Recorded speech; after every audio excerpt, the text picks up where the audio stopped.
evaluating music and arts is one of the most difficult tasks. And although we humans judge things all the time, we only know in retrospect if we were right or not. We live in times of amazing technological progress and in wealthy regions on an unbelievably high living standard. But yet, if you look at the trajectory of quality in music and arts, on average, we not only failed to get better, we went downwards. Why is that? In the next 17 minutes, I would like to take you on a journey to discover new measures to evaluate music. First and foremost, we have to determine what value and quality actually is. There's no easy answer to that, but what's important for now to know is that music is energy, and our human brains receive that energy. Now, due to your upbringing, your education and experiences, your brain decodes that energy and outputs feelings to you. Therefore, every human's musical experience is very unique. While some of us with more sensitivity will need more complexity, more drama, more dialogues in that energy, others will be happy with much less than that, or even with a simple rhythmic structure played as loud as possible. So to recap, value is always a combination of two things. First, the musical structures and algorithms, how much info and how complex it is. And two, how many deep human emotions are invoked in us by those algorithms. It's also important to know that every musical piece is pure emotion. If there's no emotion transferred to us, it's not music. It's merely sound waves in a mathematical structure. Now, this emotion part is something wonderful, because there are not many things in life that give us as much as a great musical piece that goes directly into our hearts. But there's also danger, because it can be easily misused, the term value, and hijacked using subjectivity only. It gives people a very easy route to measure everything by the same yardstick. To give you an example how people usually evaluate music, I like to compare it to wine. I give you 4 basic human behavior schemes. There's group number 1, people that say, yes, alcohol. As long as it's white or red wine, just give it to me, I'll drink it. Then there's group number 2, pretenders. People who don't have the ground knowledge that would really let them judge the taste, but despite that, still have an opinion whether the bottle is good or not. They usually end their tastings with a couple of learned phrases simply to impress the people around the dinner table. Then there's group 3, price and label guys. As long as the name, label, or region is recognized and the price is high enough, it's a great wine. Price and label behavior, it's a close cousin to the pretenders because it can be easily paired with empty phrases afterwards. And finally, there's group 4, people with real taste. People with real passion for it and therefore have the patterns in the brain that lets them feel the way through the wine landscape. They are able to form their own opinion and explain why in a crystal clear way. They are able to distinguish between personal taste and actual quality of the wine. You know, it takes a lot of tasting to be able to say, I usually don't like Chardonnays, but I can acknowledge that this bottle is a very good one, and here's why. The exact same types you will find in a music circle. Important in this process is to distinguish between empty catchphrases and words that are connected to real experience and honesty about how one feels and what one knows. And the tricky thing here is that many empty catchphrases sound much, much more interesting than actual well-thought-through opinions. Ever since I turned 15, I fell in love with this thing, the piano, and with the golden age of classical music. And I got obsessed with the over 100-year recorded history of music. You know, we know how the people played in 1905. How cool is that? So this history shows us clearly how music developed and how quality levels changed. And that's why I focus this talk on classical music, although the same problems I'm describing are to be found in all other genres and all other fields of arts also. So to understand how we got here, we have to be aware of 2 entities. They have separate developments but have a lot in common. These are music, the art, the stuff that we create and play for each other, and to the music industry, concert halls, promoters, record labels, public relation companies, etc. First, we go into the arts. Music, at the beginning, was mainly composed for God. It was mostly very simple, but deep and valuable, which is not surprising because it was made for something higher than the composer himself. And then we went through Baroque, Renaissance, Classic, Romantic, and Impressionist periods and created ever more valuable and complex masterworks. Each one was based on the harmonic system, practices, and knowledge of the preceding period. You know, Bach, Mozart, Beethoven, Tchaikovsky are for sure names that most of us know. But even if you don't know the names, then for sure you know their tunes, because we still like their music so much that they are used in countless movies, commercials, or even ringtones. So after the masterworks of the 19th century, since human beings always feel good when they create something new and unique, the establishment figured that at the beginning of the 20th century, it was not possible anymore to create something really new using the existing system. So slowly or more rapidly, they scrapped the rules and invented a new system. And this new music was not anymore focused on soothing or exciting the human nervous system, but much rather on creating ever more complex mathematical structures. And for supporters of this new music, beauty became something of lower value, or kitsch. So this breach of the tonal system, as we call it, also divided audiences. Some people simply didn't like this new music and went to other music that was again soothing their nervous systems. Just as other music was not deemed high quality anymore or valuable anymore by the establishment. And then in the mid-20th century, many separations took place.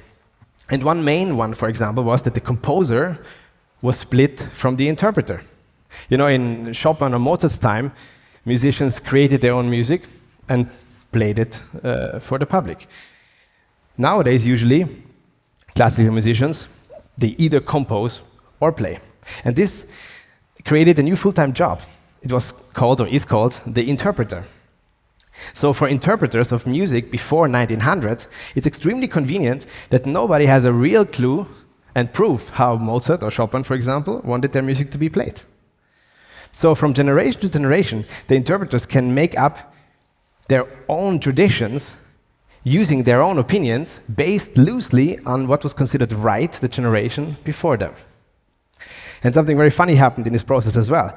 Small groups were created, like national interpreting styles or something. So it means if you're Austrian and if you have attended the proper school, then you know by default how to play Mozart. If you're Polish, you know how to play Chopin. So if you're an interpreter playing music of a group and you're not a member of it, forget playing it on a high level. Of course, it's not true, but the establishment wants the interpreters to think that, and luckily for them, Mozart and Chopin are not around anymore to protest. And separations also happened in composition. Subgenres were created. So modern composers could make up their own rules and make up their own standards of evaluation and tell their supporters that only their take on music is the right one, like religions. So all of these things, all of these different sets of valuation and rules made it slowly but surely impossible for us, the listener, to form our own opinion about value.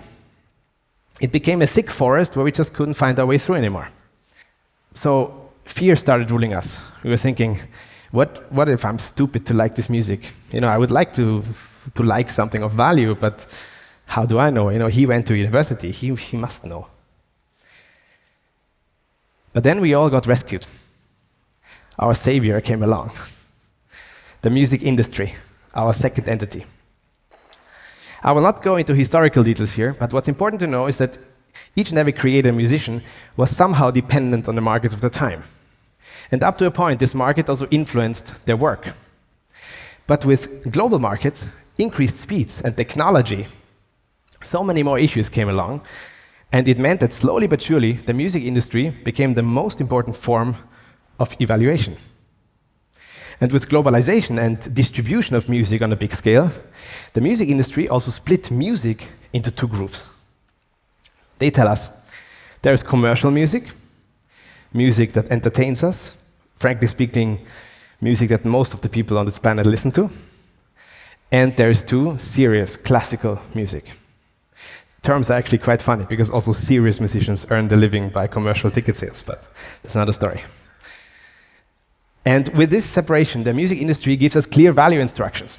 They say everything serious, classical, is by default of higher value than commercial stuff, no matter what actual value the music has, how it's composed, how it's interpreted.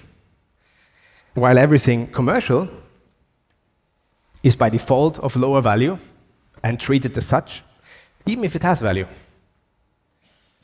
And with this, the music business is just ruling us and is the most important form of evaluation in our times.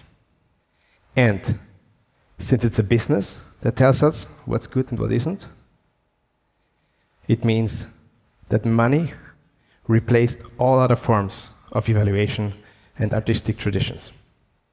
Money, specialized interest groups, and promotion are powerful things, no doubt. But the question is, why are so very few people able to resist being told what's good and what isn't by the business? And the answer is our standardized education system. You remember my wine example with the person that can form his own opinion and explain why? Our standardized education system has stopped teaching us that a long time ago,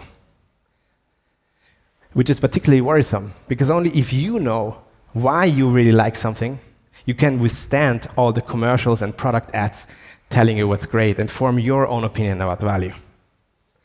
And you know, the funny thing is that those people who decide for you what has value, they went through the same standardized education system also. They never had the chance to feel their way through the music landscape and make up their own opinion about value. So what they do is they rely on the market value and not on the artistic value. It's logic. So how do we get out of this? How do we make it better? There are 5 main points. First, education. Our standardized system was invented for a completely different era than the one we live in today. And it's the industry's responsibility to get it up to date. We have to get away from the system that ignored the why and oppressed the creation of one's own opinions. You know, the current system is not teaching a kid how to fish and with that feeding him for a lifetime. No, they are basically giving him a pre-chewed portion of fish for one day. We have to get away from a system of mass production that failed to ignite the passion and did not teach kids how to stay creative. Instead, what we have to have is an environment of open-minded teachers that fit their personalized needs and teach them individually. Point 2, pressures of the business. The music industry has to simply make life easier for our poor teachers. A good friend of mine and great conductor of the old school once told me a story. You know, a student came to me, played a piece of music which really didn't work, had artistically no value, and it was not good. So I told him how to improve it, how to make it better. And after I finished, he pulled out his smartphone, showed me a video, and told me, "Yes, maestro, I understand everything you just said, but Mr. Famous Conductor here did it exactly like I just did, and he conducts Vienna Philharmonic Orchestra." My friend told me, "What should I say on that? I don't conduct Vienna Phil." This is how the opinion-making industry creates, with their wrong values, immense pressures that go directly into the heart of our education system and influence the next generation of students and teachers.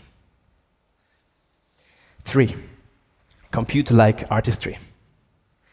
We have to get away from a computer-like execution of music and art, and the industry has to stop favor the play without mistake only.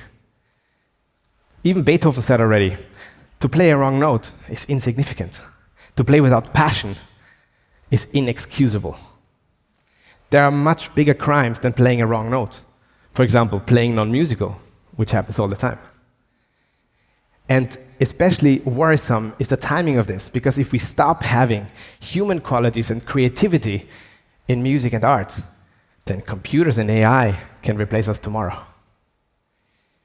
We have to get it back what Jan Ignacy Paderewski already said at the beginning of the 20th century. No music exists within the uniformity of a clock or metronome. Music has to be like our beating hearts that react to each and every of our emotions. Number 4, investors. We need more investors in the music industry that feel the value of music in them and invest in it, not invest in short-term money gain or nationalistic gains. Aristocrats in the past, they invested in artistic quality, and it paid off big time. And last but not least, make classical music interesting again. It's the music industry's responsibility to not have music reserved for an elite few, but to have music for everybody, and most importantly, made interesting for everybody. And what they currently do is they try to sell their favorite computer-like music to kids and retrospectively tell them why they should like it and why it's cool. Doesn't work this way, because kids are not easily fooled. They know immediately and intuitively if something is honestly inspiring, passionate, and cool. And due to my own experiences, I can say that if you infuse old school values and high quality back into music, then kids take it all on their own, because it means music gets ever-changing, human, sparkling, fresh, and they want more of it. It's not the substance that turns kids off classical music. It's the stiff packaging with wrong values. Now, to accomplish all that, we need passionate people in charge who really care where music and art will be in 20 to 50 years from now, after their own career. And most importantly, they have to act upon that and not only do the empty phrase stuff. Now, some of you may not care about classical music or high-quality arts, because maybe your education or your mentors didn't create the spark for you. But if you're aware of it or not, this thing, the elite arts, are the foundation of our culture. So if you want your culture to be preserved on a high-quality level, you should care a lot. Always remember, no high-quality arts, no culture. No culture, no us. In the next 50 years, creativity, human skills, soft skills, cognitive abilities, however you want to call it, will be the most important thing for us humans, because they still give us a fighting chance to be better than AIs and robotics. At least that's something. Therefore, revolutionizing music education and bringing creativity and high quality back into the arts must be among the most important missions of this century. We live in times of awesome opportunity. That's what makes me so optimistic and hopeful that we can actually turn this ship around and give our kids a world with an evaluation system of music and arts that is not money, but actual artistic quality. Thank you very much.